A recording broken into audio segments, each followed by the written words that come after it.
I was really hoping you'd bail first there. No. I think Claire and Matt find each other or are found by each other at a time in their lives where they probably don't realize that they need each other more than they realize that they do, and I think they're very similar souls. I think they become very important to each other in ways that they could never have anticipated, and the emotions that flow within their dynamic are very confused and very conflicted. I think it's a very interesting dynamic and also sexy at times. Mm-hmm. I think it's very confronting, these two people, who have a lot of the same values, wanting to help people and who feel a compulsion to do what they can when they can. But that's what makes Daredevil so fascinating. With that whole tagline, justice is blind.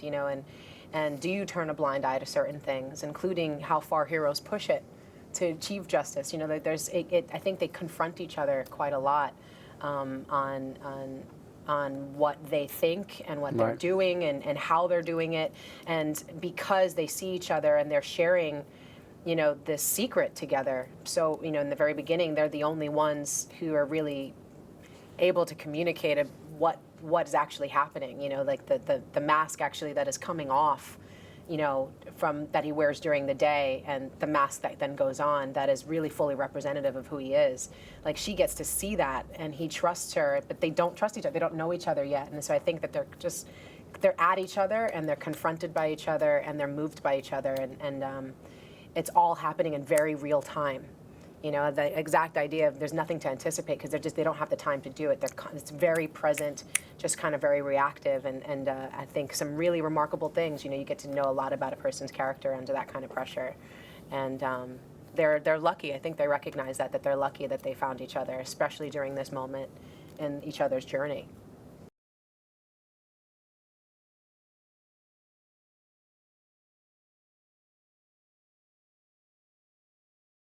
So, I often say that the physical aspect of filmmaking is one of my favorite parts, and I relish the opportunity to throw myself in the deep end and do as much of it as I'm allowed to do and capable of doing. With this show, that ended up being quite a lot because obviously there's very little CGI. All of the stunt work is in-camera action, so it's stuff that a human being can do. The stunt coordinator Phil Silvera and my stunt double Chris Brewster were an amazing pair, and what they came up with and some of the stuff they were doing was so brilliant that I was not capable of doing it. I learned the sequences in small pieces, 6 to 10 moves at a time, and shot all of the action sequences in small sections so that I could get them all done. And I don't know how much they ended up using of me, but I imagine I'm in there a fair amount, and I loved every minute of it. I really enjoy that stuff. I would say that's always for me, like when I've gotten to, today your work is you got to dance. Today you're doing this fight, which is also a dance. You're like, you kind of pinch yourself. You're like, really? Because I love, there's beautiful moments that are explored in conversation throughout, for these characters, and they're going through quite a lot. So there's a lot that's there, and so the dramatic part of it and the humor and the relationships, all of that feels very real and developed and awesome.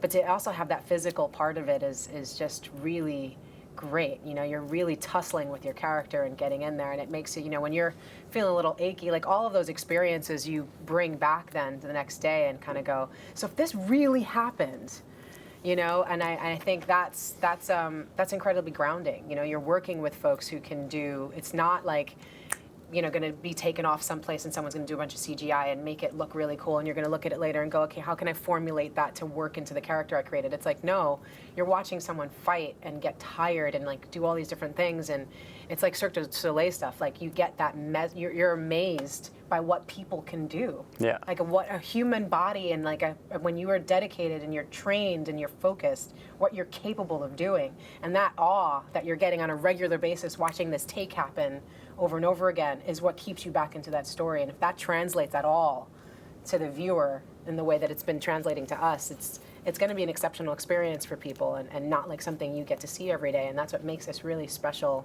event television, which is cool.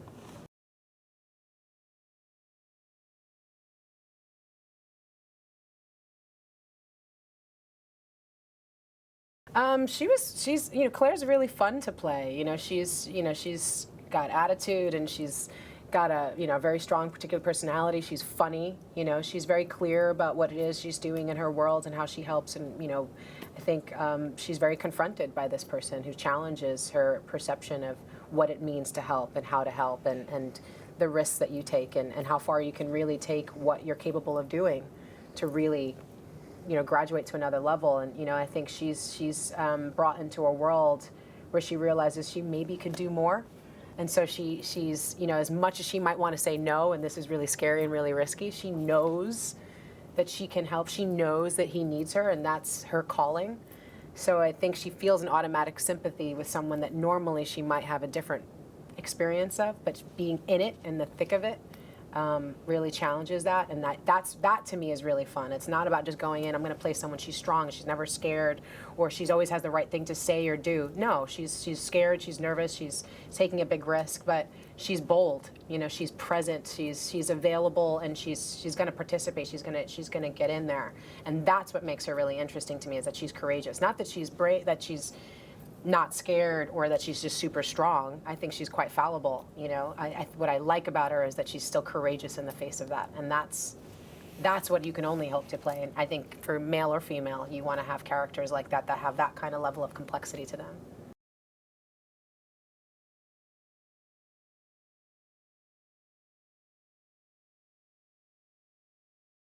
To be a part of the Marvel Universe is exceptional. It's something I've dreamed of and wanted to do for a really, really long time. So to get that opportunity and be a part of the Marvel family is remarkable. And it does feel like when you get through it, it's a christening. Like there's an experience now that I feel like I can relate to for my friends who've been a part of that universe before and what they've done. Like it's very particular, and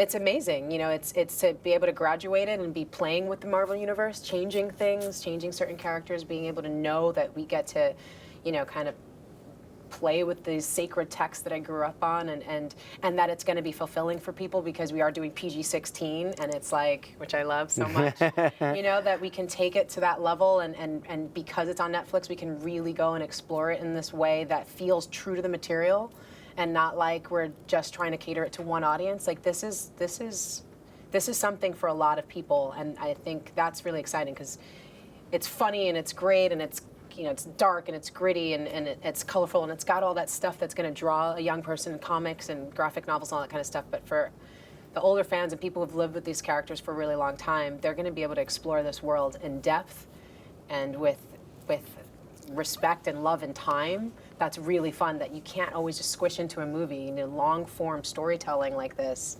is what we get in the comics, when you get to really live with these characters, and the fact that we get to do that and explore it in such an amazing way, I love it. Yeah, and that's a really good point in terms of the Netflix of it all. Like, this is making a Marvel show on Netflix. It's as close to how comic books were released as you get with a Marvel superhero.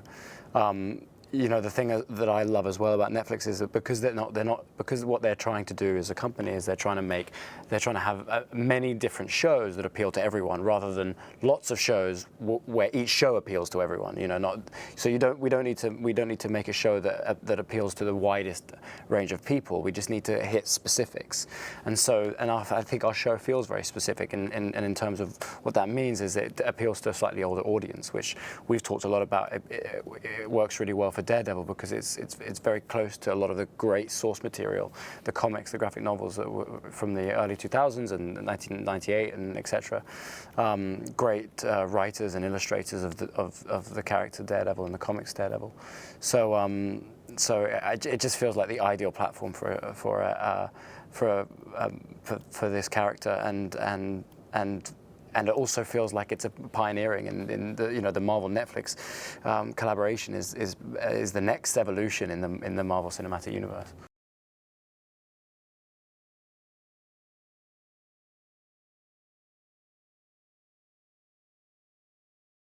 in a perfect world, this is what our great hope is that this show will appeal to audiences who aren't necessarily fans of Marvel or superhero fans. It feels to me like I really think that I'm cautiously optimistic that the fans are going to be really pleased with this show. I think it's really exciting and new and gritty and dark and different, and it ticks so many of the boxes that you want a superhero show to tick. But at the same time, it's sophisticated enough that the writing is that it feels like it's more like a crime drama with a superhero element like peppered on top. You know what I mean? So it survives not because of the superhero element. It survives despite it, if you know what I mean. It's almost like it's an added bonus. And so I guess really what I'm saying is that there is a chance that people who have never felt compelled to watch a superhero movie or read a comic could love this show and feel incredibly engaged and compelled by it. Mm-hmm.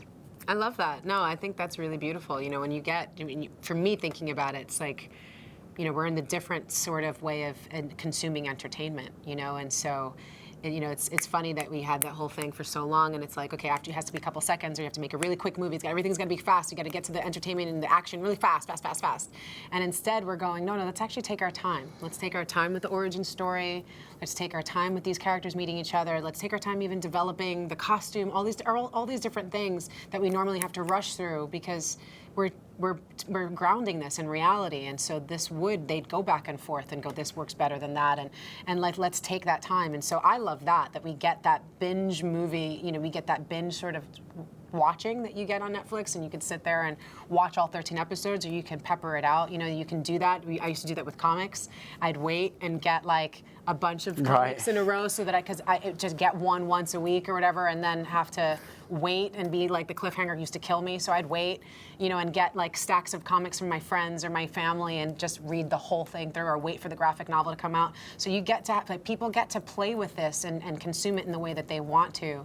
But when you're doing it in that way, and you're doing it to this level, and the way we film this and the care that we've taken with it, you're getting basically a 13-hour movie of Daredevil. Like that's the level that it's taken to, and that's just remarkable. You know, instead of going, let's rush through this, it's actually go like, let's take our time and give you the movie. Let's give you the show that you want to experience, and that to me feels really special.